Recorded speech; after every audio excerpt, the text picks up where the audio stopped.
Hi guys, welcome to my YouTube channel. तो आज के इस सेशन में हम संख्या पद्धति से जो बचे हुए कुछ सवाल थे उनको हम देखते हैं। तो जैसे कि आज पहला सवाल कि किसी संख्या को लगातार 3 और 5 से भाग देने पर क्रमशः 2 और 1 शेष बचता है। इस संख्या को 15 से भाग देने पर क्या शेष बचेगा। यानी सीधा क्या पूछा गया है कि संख्या को 15 से भाग देने पर शेष क्या बचेगा। यानी अगर किसी तरह से आप संख्या निकाल लें, वो संख्या कौन सी है ये आ जाए, तो आप उसमें 15 से भाग दे दीजिए, जो शेष बचेगा वही क्या आपका उत्तर होगा। तो हम ट्राई करते हैं। पहला क्या है, इसमें कहा गया किसी संख्या को लगातार 3 और 5 से, मान लेते हैं संख्या ए है, माना संख्या क्या है ए। जब ए को 3 से भाग दिया गया है तो उस परिस्थिति में शेष क्या बच रहा है, भाग देने पर 2। यानी ए को जो संख्या ए माना है आपने, पहले कितने से भाग दिया गया, 3 से, तो शेष कितना बचा, 2। अगर ए में 3 से भाग देंगे तो भागफल कुछ जाएगा। मान लेते हैं कि ए में 3 से भाग देने पर जो भागफल है वो कितने के बराबर है, बी के। तो आपने ए में 3 से भाग दिया, भागफल बी आया और शेषफल आपका कितना है, 2। अब 3 के बाद कितने से भाग दिया जा रहा है, 5 से। जब हम 5 से भाग देंगे तो शेषफल कितना आया है, 1। वैसे इसमें बताया जाता है कि जब भाग देते हैं तो भागफल, लास्ट वाला भागफल बताया जाता है। और अगर इन केस जैसे इसमें क्या है, 3 और 5 से भाग देने पर केवल शेष बताया गया है, लास्ट वाला भागफल नहीं बताया गया है, तो ऐसी परिस्थिति में हम लास्ट वाले भागफल को क्या मान लेते हैं, 1। अब देखिए आपको क्या निकालना है, ए का मान निकालना है। जैसे ही ए का मान आएगा उसमें आप 15 से भाग दे दीजिएगा। तो आप जानते हैं कि भाज्य बराबर क्या, भाज्य बराबर भाजक गुणे भागफल धन शेषफल। ये सूत्र आपने पिछले सेशन में देखा था। अब यहां से बी में भाग दिया जा रहा है तो b क्या है, भाज्य, यहां भाजक क्या है, 5, और भागफल। जब लास्ट वाले में ये ना बताया जाए कि भागफल कितना है, तो अगर बताया जाए तो वो लिखेंगे, ना बताया जाए तो आप कितना मान लेंगे, 1 मान लेंगे। गुणे 1 और धन शेषफल कितना है, 1। तो b बराबर कितना आ गया, 6 आ गया। लेकिन आपको 6 ना निकाल करके a का मान निकालना है। तो अब इस वाले में ये सूत्र लगा देते हैं। तो यहां देखिए, जब फिर अब इसके लिए ये जो ऊपर है ये हो जाएगा भाज्य, ये भाजक, ये भागफल और ये शेषफल। तो यहां अब की बार ए बराबर लिखेंगे, ए बराबर क्या हो जाएगा, भाजक, भाजक अभी क्या है, 3, भागफल क्या है, b, और शेषफल क्या है, 2। b का मान आप निकाल चुके हैं, b का मान कितना है, 6। तो अगर b का ये मान यहां रख देंगे, यानी ये बराबर हो जाएगा 3 गुणे 6 धन 2। तो 3 6 18 2 20। इस प्रकार a का मान कितना आ गया, a का मान 20 आ गया। और अब यही पूछा है कि इस संख्या को 15 से भाग देने पर, तो आप 20 में 15 से भाग दे दीजिए, कितना बार जाएगा, 1, 15 का नम 15, शेष क्या आ गया, 5। बहुत ही आसान सवाल है। आप हमेशा ध्यान रखिएगा कि क्रम से यहां तो 2 पूछा है, आगे 3 भी पूछा जा सकता है। और आपको कुछ नहीं करना, आपको पहली संख्या a मान लेना है, जो भागफल जाए उसको b, फिर अगली बार जो भागफल जाए c। जितनी संख्या से आपसे कहे आप कंटिन्यू उसको मानते चले जाइए। अगर लास्ट वाला भागफल दिया है तो आप लिखिए, और नहीं दिया है तो आप उसको 1 मान लीजिए। जैसे एक सवाल और देखते हैं। इसमें क्या कहा गया है कि एक संख्या को पहले 9 से, फिर जो भागफल जाता है फिर 11 से, फिर 13 से, किसी संख्या को 9, 11, 13 से विभाजित करने पर क्रमशः 8, 9, 8 शेष बचता है। यानी क्या करते हैं आप, मान लीजिए वो संख्या क्या है, a है। a को आप किससे विभाजित कर रहे हैं, पहले 9 से, तो शेष कितना बच रहा है, 8। आपने संख्या को 9 से विभाजित किया, मान लेते हैं संख्या a है, शेषफल 8। फिर अब जो 9 से जब विभाजित करते हैं तो मान लीजिए बार क्या गया है, b बार चला गया है भागफल। अब फिर किससे विभाजित कर रहे हैं? 11 से। और जब 11 से विभाजित करते हैं तो शेषफल कितना आ रहा है? 9। और मान लेते हैं कि अभी जो भागफल गया है, जब आप b में 11 से भाग देंगे तो भागफल मान लीजिए c। और अब किससे विभाजित कर रहे हैं? 13 से। 13 से विभाजित कर रहे हैं तो शेष कितना आ गया? 8। और हमने आपको पहले बताया कि अगर लास्ट वाला भागफल दिया है तो लिखिए, और अगर नहीं दिया है, जैसे ऊपर वाले में भी नहीं दिया था, इसमें भी नहीं दिया है, तो आप क्या लिखेंगे? 1। अब क्या कह रहा है? कह रहा है कि यदि विभाजकों के क्रम पलट दिए जाएं। विभाजक के क्रम पलट देने का आशय क्या है कि आपने पहले 9 से भाग दिया, फिर 11 से भाग दिया, फिर 13 से भाग दिया।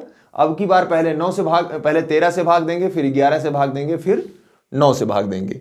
लेकिन हम भाग तो तब देंगे जब पहले हमें a का मान ज्ञात हो। तो हम देखते हैं, पहले a का मान ज्ञात नहीं कर पाएंगे, पहले c का मान ज्ञात करेंगे। c का मान आ जाएगा तो b का मान ज्ञात कर लेंगे, और b का मान आ जाएगा तो a का मान। तो सूत्र क्या होगा? भाज्य बराबर भाजक गुणे भागफल धन शेषफल। जब आप ये करते हैं तो सबसे पहले c का मान निकालते हैं। तो c बराबर भाजक कितना है? 13, भागफल कितना है? 1, और शेषफल है 8। तो ये कितना हो जाएगा? 13 का 9 13 8 21। c का मान आ गया। अब हम b देखते हैं। ये देखिए, इसमें भाग दिए हैं, ये भाज्य है, ये भाजक है, ये शेषफल है, और भाग देने पर ये c अब की बार इसके लिए भागफल आ जाएगा। तो b बराबर, जब b निकालेंगे तो भाजक कितना है? 11। अब इस b के लिए भागफल क्या होगा? c। और हम c का डायरेक्ट मान क्या रख देते हैं? 21। और शेषफल कितना है? 9। जब 11 में 21 का गुणा करेंगे तो देखिए कितना आ रहा है आपका?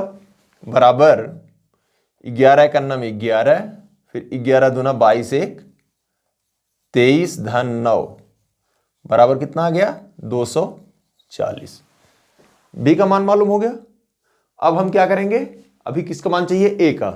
तो जब a बराबर निकालेंगे तो भाजक, अब की भाजक कितना है? 9, भागफल कितना है? b बराबर कितना आया है? 240 धन शेषफल कितना है? 8। अगर आप ये देखें 9 से गुणा करें तो कितना हो जाएगा? 9 चौक 36, 9 दूना 18 3 21, और धन 8। ये बराबर कितना आ गया? 2168। क्या आ गया? 2168। आपको a का मान मालूम हो गया। सवाल क्या पूछा जा रहा है? सवाल पूछा जा रहा है कि अगर उल्टा करें, उल्टा का मतलब पहले 13 से, फिर 11 से, फिर 9 से, तो अभी कितना आ गया? यहां आप लिख देते हैं 2168। अब ये देखते हैं, हम ट्राई करते हैं कितना कितना आ रहा है। तो पहले आपको कितने से भाग देना है? उल्टा मतलब 13 से। फिर कितने से भाग देना है? 11 से। फिर कितने से भाग देना है? 9 से। आपको जो शेष आएगा वही लिखना है। तो हम भाग दे के ट्राई करते हैं कि कितना कितना शेष आ गया। आपको भागफल और शेषफल दोनों लिखना पड़ेगा। तो 2168 में पहले कितने से भाग देंगे? 13 से। तो 13 का 9 में 13, कितना आ गया? 8। इसके बाद ये आ जाएगा 6, तो 13 6 78, 13 6 78। अब ये आ गया, एक उधार लेंगे 16, 16 में से 8 गए 8, कैंसिल, अभी 8 बचा है, फिर 13 6 78, शेष क्या आया? 10। तो जब आपने 2168 में 13 से भाग दिया तो शेष कितना आ गया? 10, और भागफल कितना चला गया? 166। अब जब 166 में 11 से भाग देंगे तब देखते हैं कितना आता है। 166 भागे 11, 11 करना में 11, यहाँ आ गया 5, और फिर 11 बचे 55। तो इस प्रकार हम देख रहे हैं कि जो भागफल है वो है 15, यहाँ आ जाएगा 15 और ये शेषफल कितना है 1। और फिर जब 15 में 9 से भाग देंगे तो देखिए 15 भागे 9, 9 एकन्ना में 9, ये आ गया 6, शेषफल 6 और भागफल 1। तो आपका आंसर कितना आया? आंसर जो आया, क्या सवाल पूछा गया था कि जब 9, 11, 13 से विभाजित कर रहे हैं तो 8, 9, 8 शेष बच रहा है, यदि विभाजकों को क्रम पलट दें तब उत्तर पहले कितना आएगा 10, फिर कितना आएगा 1, फिर आएगा 6। एकदम बहुत सिंपल सवाल है। आपको ध्यान रखना है कि आप पहले ए मान लेंगे और उसमें जब भाग देंगे तो भागफल बी मानेंगे, फिर अगर दूसरे से भाग दे रहे हैं और तीसरा भी है तो उसका भागफल क्या मान लेंगे सी। जब 2 दिए हैं तो आपको 2 मानना होगा, 3 दिए हैं तो 3 मानना होगा। अगर 30 का भाग मतलब तीसरे वाले का या लास्ट वाले का भागफल दिया है तो ठीक है, और नहीं दिया है तो आपको 1 रख देना है। और फिर आपका ये जो सूत्र है कि भाज्य बराबर भाजक गुणे भागफल धन शेषफल, यही रिपीट कर देना है। तो अगर आपको ये ना क्लियर हुआ हो एक बार में तो वीडियो को पॉज करिए या पीछे करिए, फिर देखिए, बहुत ही सिंपल है। तो एक सवाल और देखते हैं कि 2 अंकों की संख्या के अंकों का योग 9 है। 2 अंकों की कोई संख्या है, उसके अंकों का योग कितना है? 9 है। यदि संख्या के अंकों के स्थान बदल दें, यानी दहाई के स्थान पर इकाई कर दें और इकाई के स्थान पर दहाई कर दें, तो नई संख्या पुरानी संख्या से 27 अधिक हो जाती है, तो संख्या ज्ञात करो। तो इस सवाल को लगाने से पहले कुछ चीज़ें ऐसी हैं जिसको हम देख लेते हैं। जैसे आपकी ये कितने अंकों की संख्या है?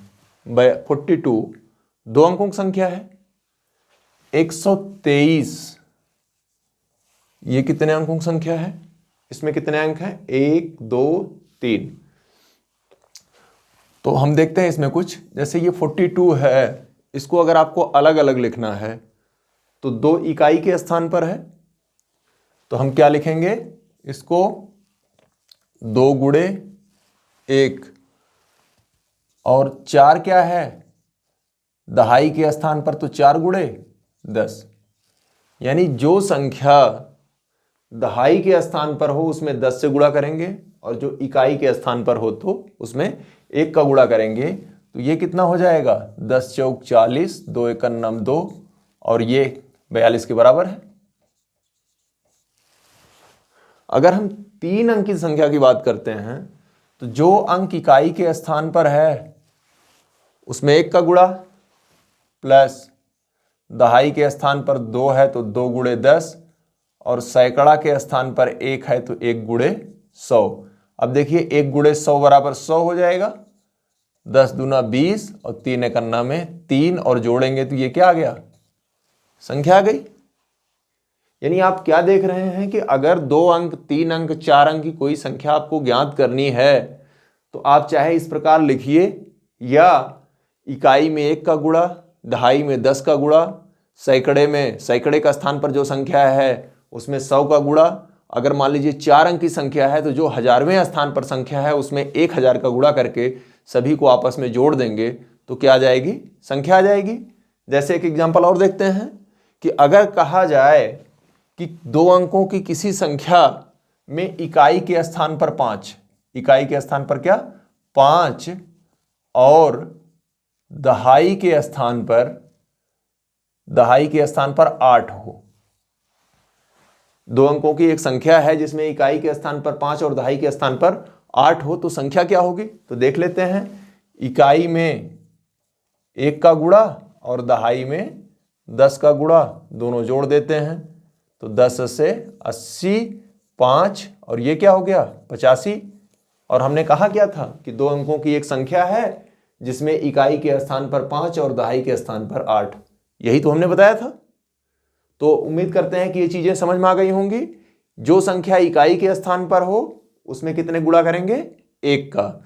जो संख्या दहाई के स्थान पर हो उसमें गुणा करेंगे 10 का। और अगर 2 अंक निकालना हो तो इकाई में 1, दहाई में 10 का गुणा करके जोड़ देंगे। अगर 3 अंक की संख्या निकालनी हो तो इकाई में 1, दहाई में 10, सैकड़े में 100, का गुणा करके आपस में जोड़ देंगे। अगर यही सेम प्रक्रिया जितने अंकों की होगी, 4 अंक होगी, तो इकाई में 1, दहाई में 10, सैकड़े में 100 और हजारवें स्थान पर, चौथे स्थान पर जो है उसमें 1000 का गुणा करके आपस में जोड़ देंगे। तो अब देखिए ये सवाल पे आते हैं हम सीधे कि इस संख्या में क्या है, 2 अंक हैं और दोनों ही अंक आपको पता नहीं है। अगर वही दोनों अंक आप निकाल लें तो आपको आसानी से आ जाएगा। तो हम यहाँ वही देखते हैं, इसको आप हमेशा ध्यान में रखिएगा। तो आप लिखिएगा माना इकाई का अंक या दहाई का अंक x, दहाई का अंक x और इकाई का अंक y है। हो गया आपका। भाई दो आपको संख्या ज्ञात करनी है। संख्या तब ज्ञात होगी जब दोनों अंक पता हो।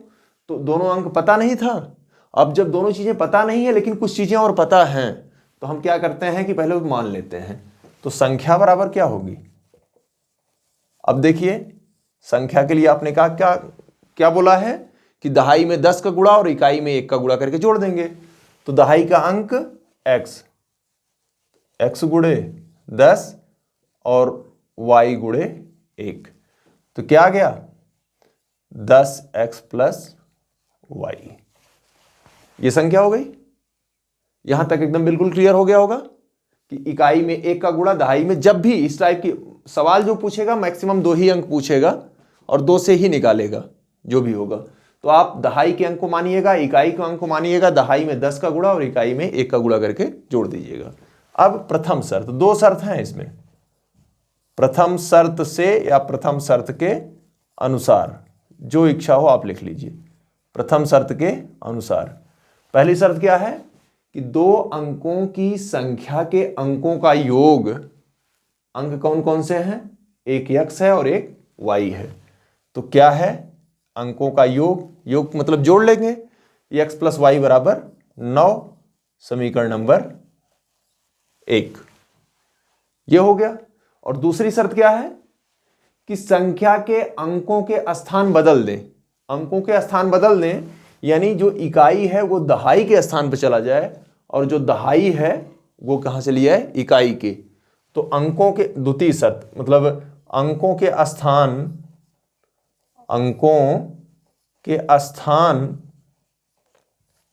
बदलने पर, अंकों के स्थान बदलने पर प्राप्त संख्या, अंकों के स्थान बदलने पर प्राप्त संख्या, पहले संख्या क्या थी 10x धन y, जैसे यही है 45 है, या मान लीजिए हाँ 45 ही मान लीजिए। जब आप बदलेंगे इनके स्थान तो ये 54 आ जाएगा, मतलब इसको दहाई कर दिया, इसको इकाई कर दिया।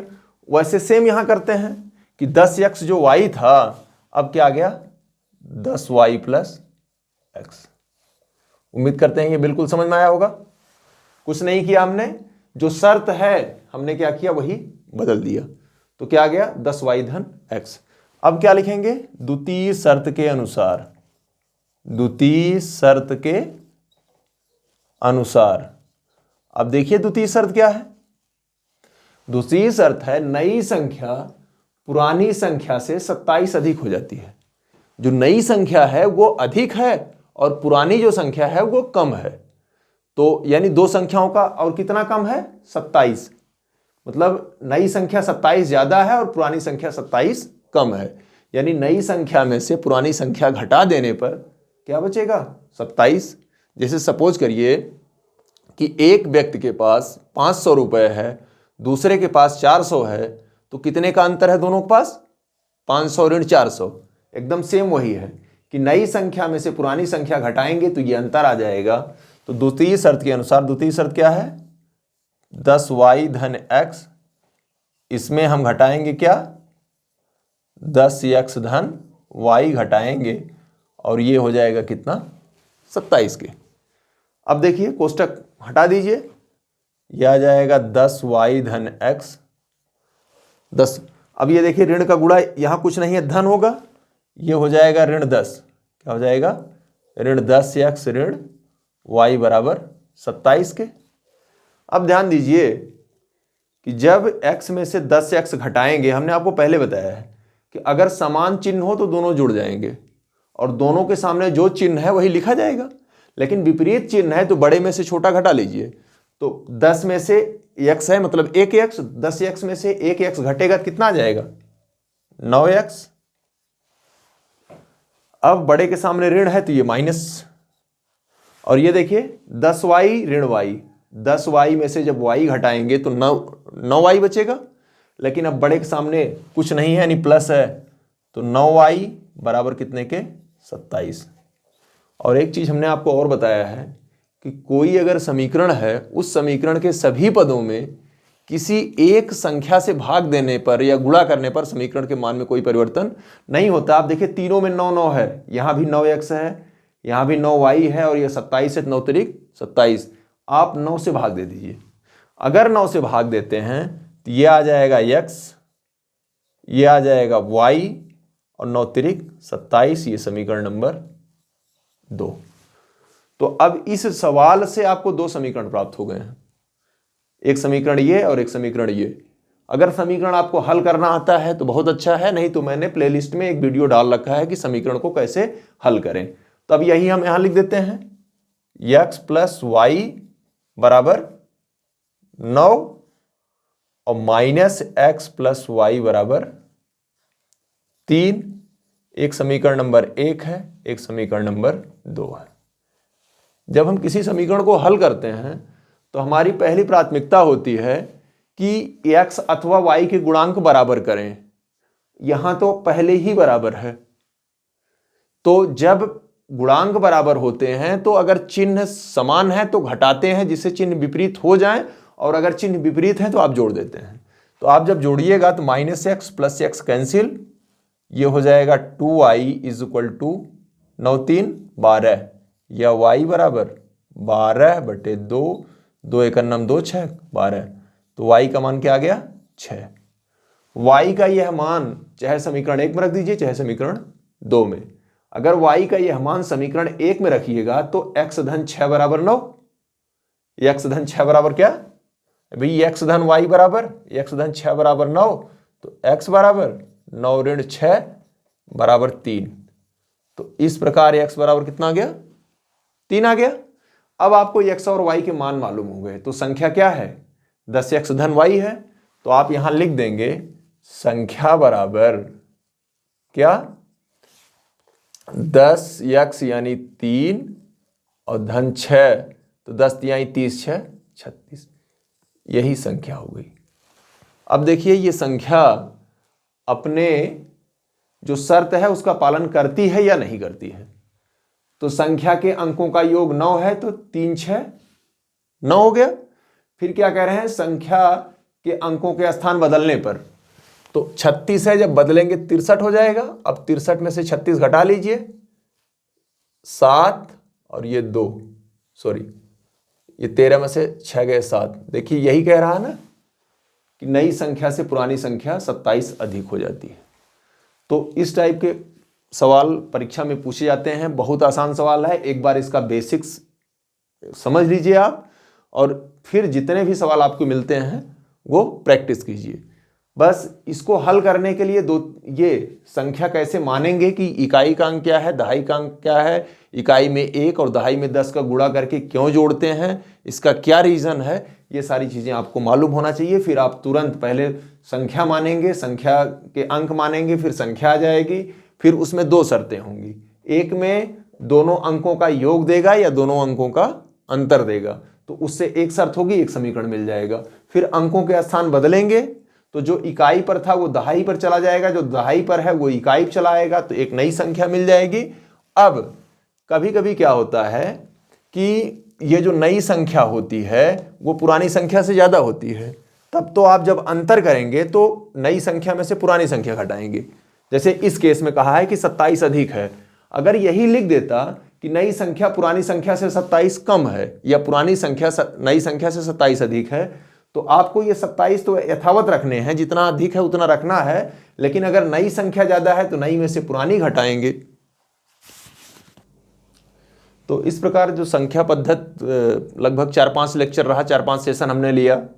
इसके कुछ एक टॉपिक 2 टॉपिक बचे हैं जो कि हम नेक्स्ट जैसे घातांक करड़ी पढ़ाएंगे उस समय बता देंगे, क्योंकि इसमें जो एक प्रमुख सवाल पूछता है कि कई संख्याएं दे देंगी और पूछेगा इसके इकाई का अंक क्या है, मतलब आपस में गुणा करेगा, कभी जोड़ेगा कभी घटाएगा और आपसे ये पूछा जाएगा कि इसके इकाई का अंक ज्ञात कीजिए। या बहुत सारी संख्याएं दी होती हैं उसमें घात दिया होता है, जैसे लिख देगा 297 घाते 350 और पूछ लेगा कि इसके इकाई का अंक क्या है। तो जब हम घातांक करड़ी बताएंगे तो उस समय आपको बताएंगे, या जो और कुछ छूटे हैं इसमें 1-2 टॉपिक उसको बता दिया जाएगा आपको। और अब इसमें जैसे कुछ जो इंपॉर्टेंट सवाल है संख्या पद्धति से पूछा जाता है, जैसे पूछा जाएगा पाई का मान। जब पाई का मान पूछा जाएगा तब तो एक परिमेय संख्या है, लेकिन जब पाई की बात की जाएगी तो पाई क्या है, अगर पाई का जो मान है वो 22/7 कर दिया गया तब तो ये क्या है, परिमेय है। लेकिन जब आपसे कहा जाएगा कि पाई कैसी संख्या है तो पाई एक अपरिमेय संख्या है। सबसे छोटी अभाज्य संख्या क्या होगी, वो 2 होगी। सबसे छोटी अभाज्य संख्या क्या है, 2। और सबसे छोटी भाज्य संख्या की बात करेंगे तो सबसे छोटी भाज्य संख्या क्या होगी, 4 होगी। पाई एक परिमेय संख्या नहीं है, अपरिमेय संख्या है, जबकि पाई का मान 22/7 क्या है, एक परिमेय संख्या है। सबसे छोटी अभाज्य संख्या 2। लोग गलती में जब परीक्षा में पूछा जाए गलती में हड़बड़ी में उस समय 1 लिख देता है। 1 न तो भाज्य है न तो अभाज्य है, 1 क्या है, एक विषम संख्या है। तो उम्मीद करते हैं कि संख्या पद्धति आपको अच्छे से समझ में आया होगा। आप पढ़िए, पूरा लेक्चर देखिए, वीडियो, इसके बाद जो भी होता है प्रैक्टिस करिए और प्रैक्टिस में जितने सवाल आते हैं उसको हल करिए, जो आपके लिए काफ़ी उपयोगी हो सकता है। और हमने अपनी तरफ से पूरा प्रयास किया है कि आप अच्छे से पढ़ें और टॉपिक आपके समझ में आए। Thanks for watching.